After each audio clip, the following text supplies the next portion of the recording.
हैं बुखार के बारे में। हम वायरल इन्फेक्शन की बात करते हैं, लेकिन एक ऐसा बुखार है जो हमें गाहे बगाहे सीजनल होता रहता है। वो होता है सबको क्रिकेट का बुखार, और हर कोई तज्जियाकार बना होता है, हर कोई क्रिकेटर बना होता है, हर किसी को लग रहा होता है ऐसे नहीं ऐसे कर लेना चाहिए था। और हम जो टीवी के पीछे बैठकर देख रहे होते हैं ना, टीवी के सामने बैठकर देख रहे होते हैं, हम ये ऐसे बिहेव कर रहे होते हैं, ऐसे कमेंट्री कर रहे होते हैं कि जैसे हमारी आवाज़ वहाँ पे जा रही है और वहाँ पे बैठकर हमारी कोई बात सुन रहा है। और फिर उसके अलावा जो हमने लगता है कि मैनेजमेंट में अगर हम होते तो टीम की सूरत हाल ये ना होती। तो सब ये मोहब्बत है पाकिस्तानियों की पाकिस्तानी टीम से जो हमेशा रहेगी। और जब भी कोई मैच शुरू होने वाला होता है तो सबको ये लगता है कि जो भी हो जाए आज फिर से हम पाकिस्तान को सपोर्ट करेंगे। और ऑब्वियसली जो टीम है और हमारी पाकिस्तानी टीम है, हार और जीत जो है ऑब्वियसली वो प्लेयर्स का, टीम का या फिर स्पोर्ट्स का हिस्सा होती हैं। लेकिन कुछ चीज़ें ऐसी हैं जो हमें लगता है कि करने की ज़रूरत है, मैनेजमेंट बेहतर करने की, या फिर अपने तजुर्बे को इस्तेमाल करते हुए उन चीज़ों को बेहतर करने की जो साल से चलती हुई आ रही हैं। इस हवाले से जानेंगे पाकिस्तान ने जो कल मैच में कारकर्दगी दिखाई है और जो स्कोर करके और जो टॉस जीतकर जो फैसले किए हैं, क्या वो फैसले दुरुस्त थे, आगे क्या सूरत हाल मजीद बन सकती है। हमें ज्वाइन किया जनाब आदिल अली साहब ने, जो कि क्रिकेट तज्जियाकार हैं। अस्सलाम वालेकुम जी, कैसे हैं आप? अल्हम्दुलिल्लाह, बहुत शुक्रिया प्रोग्राम में आने के लिए फर्स्टली। सेकेंडली मैं आपसे जानना चाहूँगी, आप भी बहुत कीनली जो है क्रिकेट के साथ जुड़े हुए हैं और बहुत अरसे से उस चीज़ को देख रहे हैं, मोनीटर कर रहे हैं, तो आप बताएंगे हमें कि पाकिस्तान की जो बैटिंग लाइन है उसके जो मसाइल हैं बेसिक क्या हैं जो एक सादा इंसान को भी समझ आ जाए। सबसे पहले तो मैं ये बात कहूँगा कि हमारे जो सिलेक्टर हैं ना, इनको शर्म से डूब मरने का मकाम है कि पिछले 1.5 साल से इन्होंने टीम का बेड़ा गर्क करके रख दिया है कि आप अपना डोमेस्टिक स्ट्रक्चर जो है उस पर वर्किंग नहीं कर रहे। आप जस्ट एक आपकी जो लीग है PSL, आप उससे प्लेयरों का चुनाव कर रहे हो। ये देखें, लीग है, लीग से आप एक मैच 2 मैच मतलब चंद मैचों से आप किसी प्लेयर का जो है वो डिसीजन नहीं ले सकते कि जी उसने मतलब PSL में अच्छी परफॉर्मेंस दे दी है तो आप जो हैं उस प्लेयर को उठा के तो पाकिस्तान टीम का हिस्सा बना दें। तो ऐसा नहीं होता। हमें अपने डोमेस्टिक क्रिकेट पे वर्किंग करने की ज़रूरत है, जो कि कॉलेज यूनिवर्सिटी लेवल आपके जो एक डोमेस्टिक स्ट्रक्चर है, कायद-ए-आज़म ट्रॉफ़ी है, डिपार्टमेंटल क्रिकेट को बहाल करना चाहिए। वहाँ पर जो है प्लेयरों का चुनाव होना चाहिए कि एक प्लेयर पूरा साल परफॉर्मेंस करता है, देन आप उसको लेके आएँ टीम में। आप एक PSL की बिना के ऊपर टीम का चुनाव कर रहे हो कि जो 25 करोड़ आवाम की नुमाइंदगी कर रहे हैं, तो आप उनका जैसे एक PSL जो है वहाँ पे आप महदूद कर दिया कि वहाँ से आप प्लेयर जो एक आध 50 मारता है, पीछे कुछ ना कुछ सोर्स होता है तो वो जाके पाकिस्तान टीम में खेल लेता है। तो ऐसा नहीं है। आप ये एक मैच ऐसा होता है पाकिस्तान इंडिया का कि जहाँ पे इस 25 करोड़ आवाम को बड़ी उम्मीदें होती हैं। लेकिन अब हमारे जो लोग हैं, अक्सर होता है कि बाहर हम जब जाते हैं मैच से पहले या दोस्तों से मिल रहे होते हैं तो मैच के बारे में बात होती है, तो उनको पहले पता होता है कि भाई मैच देख के क्या करना है, हारना ही है। तो इसके ऊपर जो आपको क्या लगता है कि हमने जो टॉस जीतकर बैटिंग करने का फैसला किया था तो हमें अपनी बॉलिंग पर इतना ज़्यादा यकीन था? मेरा ख्याल है कि टॉस जीत के हमें बैटिंग जो है ये नहीं करना चाहिए था। नहीं करना चाहिए। उसके लिए कि एक तो आपने कैप्टन ने एक ऐसे प्लेयर को बना दिया कि जो अपने ना फैसले खुद ठीक से कर सकता है, तो आपने उसको पूरी टीम के ऊपर मुसल्लत कर दिया है। क्योंकि मैं समझता हूँ कि सलमान अली आगा की टीम में खुद की जगह नहीं बनती, T20 क्रिकेट में उसकी जगह नहीं बनती, तो आपने उसको टीम की जिम्मेदारी टीम का जो है कैप्टन बना दिया। ठीक है, आप देखिए टॉस जीत के वो टीमें डिसीजन लेती हैं, जैसे आप इंडिया कह लें कि इंडिया टॉस जीते, उनका एक मुकम्मल पैकेज है, बैलेंस टीम है। यानी कि ये नहीं है कि मतलब उनकी बैटिंग है तो बॉलिंग इस तरफ गिर रही है, पहली गेंद पर ही पहले स्कोर में हम आउट थे। हाँ, तो इनको चाहिए था कि वहाँ पे टॉस जीत के पहले बॉलिंग करते, देन जो है इंडिया एक टारगेट सेट करती। जब एक टीम टारगेट सेट कर देती है तो आपके माइंड में फिर जब आप चेस के लिए जाते हो तो माइंड में बहुत सारा एक प्लान वाज़ह हो जाता है कि हमें इस रन रेट से खेलना है, इस तरह से हमें टीम को लेके चलना है। तो मेरा ख्याल है कि विकेट में इतनी कोई ख़राबी नहीं थी कि बहुत बॉल स्विंग हो रही हो, ठीक है, रुक के आ रही हो, ऐसा कुछ नहीं था। तो हमने तो अपनी विकेटें जो हैं वो खुद उनके हाथ में थमाई हैं। अगर हम बात करें किसी भी क्रिकेट में मिडिल ऑर्डर और टॉप ऑर्डर, ये अगर सादा लफ्ज़ों में बताएं ये क्या होता है और हमने इसको अपनाने में कहाँ पे गैर जिम्मेदारी का मुज़ाहरा? देखिए, टॉप ऑर्डर आपका मतलब कह लें कि 30 नंबर तक आपका टॉप ऑर्डर ही होता है। ठीक है, opener, batsman, then one down. ठीक है, उसके बाद जो चौथे, पाँचवें, छठे नंबर की ये आपके आ जाते हैं 7वें नंबर तक जो है मिडिल ऑर्डर। देन आपकी टेल एंडर स्टार्ट हो जाते हैं जिनको हम बॉलर। इसमें कहाँ पे खराबी थी सब में? इसमें खराबी ये है कि हमने ये जो हमारा टीम पैकेज इस टाइम एशिया कप खेल रहा है, हमारे पास मिडिल ऑर्डर का बैट्समैन ही कोई नहीं, सारे टॉप ऑर्डर हैं। यानी कि टॉप के जो 5 बैट्समैन हैं वो सारे के सारे ओपनर हैं। आपके मतलब जो मिडिल ऑर्डर का बैट्समैन है वो है ही कोई नहीं है। बाहर की टीमें हैं वो प्लेयरों का चुनाव करती हैं या चेंज करती हैं, तो आपने एक बैकअप तैयार रखा होता है। ठीक है, आपने जब से पाकिस्तानी टीम से इंजमाम, यूसुफ, यूनस इस तरह के मिडिल ऑर्डर के प्लेयर गए हैं तो आपके पास बैकअप रेडी नहीं है।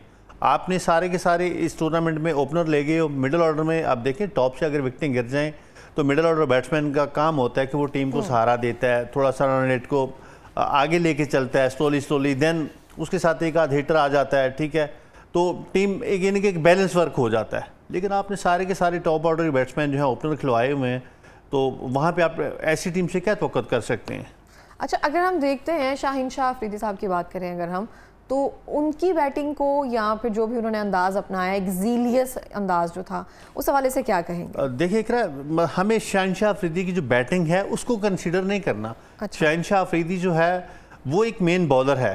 ठीक है, अटैकिंग बॉलर में पहले नंबर पे इस टाइम उसका नाम है पाकिस्तान। तो फिर हम ये कह सकते हैं इंडिया वालों की बैटिंग ज़्यादा अच्छी थी, हमारी बॉलिंग इतनी अच्छी नहीं थी? मैं कहता हूं कि इंडिया वालों का मुकम्मल पैकेज ही अच्छा है। बैटिंग, बॉलिंग, फील्डिंग वो तीनों शोबों में जो हैं अच्छे हैं, लेकिन हमारे पास इस टाइम कुछ भी अच्छा नहीं है। हमारे देखिए टॉप का बॉलर तो हमारे पास शाहीन शाह अफरीदी है, क्या उसने परफॉर्मेंस दी है? मतलब परफॉर्मेंस ये तो नहीं कि आप जो हैं यूएई के अगेंस्ट अच्छी परफॉर्मेंस दे रहे हैं, हांगकॉन्ग के अगेंस्ट, ये तो कोई टीम है नहीं, ये तो बेचारी अभी खुद ग्रोथ कर रही है। इनसे ज़्यादा अच्छी क्रिकेट जो है हमारे क्लब लेवल के जो लड़के हैं वो खेलते हैं, तो वो परफॉर्मेंस जो है इंटरनेशनल लेवल पे कंसीडर नहीं की जाती। लेकिन हमारी टीम तो वहाँ भी जो हमारे बैट्समैन हैं टॉप ऑर्डर के वो स्ट्रगल करते नजर आए। हमारी बैटिंग टोटल इस जो ट्राई नेशन सीरीज से एशिया कप से पहले हुई है इसमें कोलैप्स की है। एंड पे आके क्योंकि एक आध प्लेयर ऐसा चल गया तो शर्मिंदगी से बच गए, वरना मेरा ख्याल है कि ये यूएई जैसी टीमों से भी जो है पिट जाते।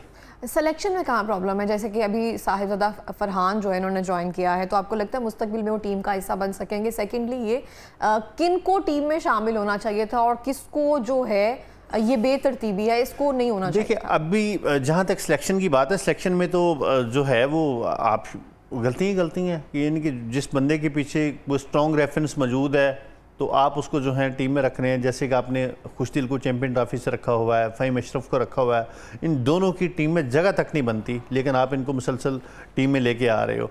आपको चाहिए था अभी जैसे आपके पास बैकअप मौजूद नहीं है तो बाबर रिजवान को लेके जाना चाहिए था। ठीक है, उन्होंने पीछे परफॉर्म नहीं किया, लेकिन वो सीनियर प्लेयर थे। इस मतलब टूर्नामेंट की छोड़े, एक इस मैच के लिए आपको उनको रिजर्व रखना चाहिए था कि आप बाकी मैचेस में उनको बेशक आप बाहर बिठा के रखते, लेकिन इंडिया के अगेंस्ट रिजवान का होना बड़ा ज़रूरी था, बाबर आजम का होना बड़ा ज़रूरी था। इसका मतलब ये तो नहीं कि वो पीछे परफॉर्म नहीं किया तो इन फ्यूचर भी वो परफॉर्म नहीं करेंगे। बड़े बड़े प्लेयर हैं दुनिया में जिनके ऊपर एक थोड़ा बुरा टाइम आता है, देन वो अपनी अगेन परफॉर्मेंस में आ जाते हैं, लेकिन हमारे यहाँ पे ऐसा नहीं है। तो पाकिस्तान की जो हम विकेटों की बात करें, जैसे वो धराधर गई हैं और किस तरह से हमने हदफ जो है कंप्लीट किया कि हमने क्या किसी को हदफ दिया है, वो एक मुझे लगता है कि आराम से इंडिया वालों ने भी सोचा होगा कि ये तो हम आराम से कवर अप कर लेंगे।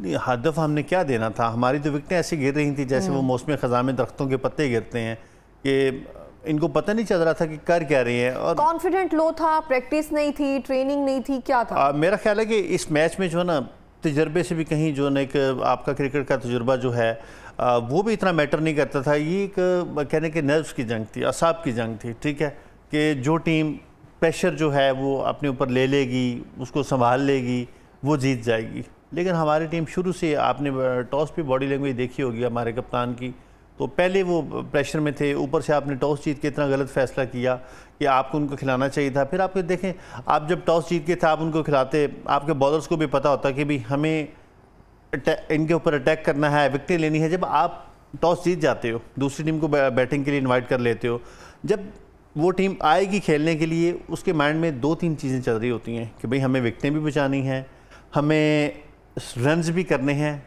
तो फिर दोनों चीज़ें साथ साथ आप नहीं लेके चल सकते। ठीक है, कुछ ना कुछ, या तो फिर बहुत ज़्यादा मार पड़ जाएगी आपको, तो या फिर उस मार के चक्कर में विकेटें में आपको मिल जाएंगी।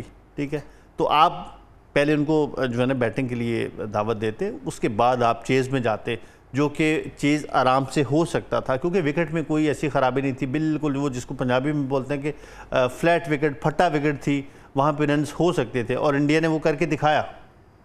अच्छा, साहबजादा फरहान की बात करते हैं। आपको लगता है कि मुस्तकबिल में उनको टीम का हिस्सा बनना चाहिए या फिर वो भी एक क्रिकेट बाय चांस या लक बाय चांस की तरफ? नहीं, साहबजादा फरहान अच्छा लड़का है, उसने अच्छा परफॉर्म किया और कंसिस्टेंटली परफॉर्मेंस वो देता आ रहा है, लेकिन मसला ये है ना कि कोई भी प्लेयर है वो 2, 4 या 10 मैचों से उसको नहीं जज किया जा सकता कि आप जो हैं 5-10 मैचों में प्लेयर को जो है जज कर लें। क्योंकि अगर हम इंडियन बॉलर्स की बात करें जिन्होंने बड़ी शानदार कारकर्दगी का मुजाहरा किया, उनके सामने हमारी बॉलिंग की अगर हम बात करें, जैसे कि शाहीन शाह अफरीदी साहब हैं, वो बहुत बेहतरीन प्लेयर हैं और बनाते भी हैं, लेकिन वहाँ की बैटिंग आपने कहा कि पूरा एक पैकेज था। डिफरेंस कहाँ पे आता है हमारा? हमेशा से हम कह रहे होते हैं कि डिफरेंस तो मेरा ख्याल है कि इस टाइम अगर देखा जाए तो इंडिया की बॉलिंग भी हमसे मजबूत है और बैटिंग भी। अगर आप देखें जैसे हमारी टीम में बाबर और रिजवान नहीं है, जो कि इस टीम में जो टीम लेके गई है इस टीम में होना चाहिए था उनको, ठीक है। अब इंडिया की टीम देख लें कि रोहित और कोहली की रिटायरमेंट के बाद उनकी टीम फिर भी बैलेंस है, ठीक है, कि उनके पास बॉलर्स भी हैं, मिडल ऑर्डर का उनका एक अच्छा सेटअप है, ओपनर्स उनके पास अच्छे हैं, तो मेरा ख्याल है कि हम हर शोबे में उनसे इस टाइम पीछे हैं। अभी मजीद आगे जो है क्या? अब आगे जो एक मेरी अपनी राय है उसके मुताबिक पाकिस्तान को अपने डोमेस्टिक स्ट्रक्चर को बेहतर बनाना होगा कि आप जैसे एक PSL की बुनियाद पे अपनी टीम का चुनाव नहीं कर सकते।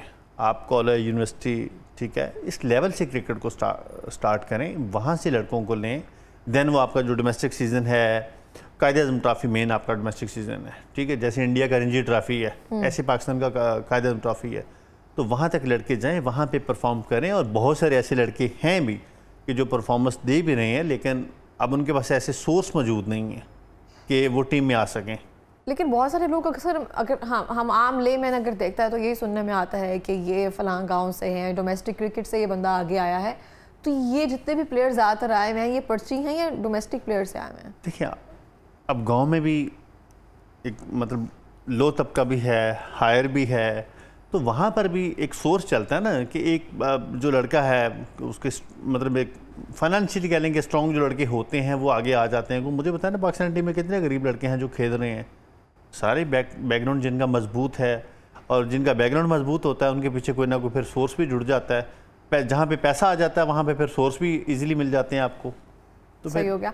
अगर जो अभी कल क्रिकेट मैच हुआ है उसका आप छोटा सा एक कंक्लूजन के साथ एक एनालिसिस करें कि कहाँ कहाँ पे हमें लूप होल्स हैं जो फिल करने की ज़रूरत है आइंदा मैचेस में, तो अभी मेरा ख्याल है कि एक तो हमें जो हमने अपने ओपनर बैट्समैन है, ठीक है, एक मुकम्मल जो है एक जोड़ी सेट करनी चाहिए। आप 3 ओपनर सेलेक्ट कर लें, उसमें आप ठीक है एक्सपेरिमेंट करें कि कौन सा प्लेयर जो है, कौन सी जोड़ी जो है वो अच्छा परफॉर्म कर रही है। लेकिन आप ये थोड़ा ये कि आज के मैच में जो है वो साहबजादा फरहान और फ़खर कर रहे हैं ओपनर, अगले मैच में आपने फ़खर को बिठा दिया और वो मोहम्मद हसन को जो है ना वो ले आए हैं, ठीक है, ऐसे नहीं होता। आप एक प्रॉपर जो है उसके ऊपर वर्किंग करें, देन आपको अपने जो मिडिल ऑर्डर बैट्समैन हैं उनको नंबर वाइज सेट करें कि कौन सा प्लेयर कहाँ पे अच्छी परफॉर्मेंस दे सकता है, उस हिसाब से आप अपनी टीम सेट करें।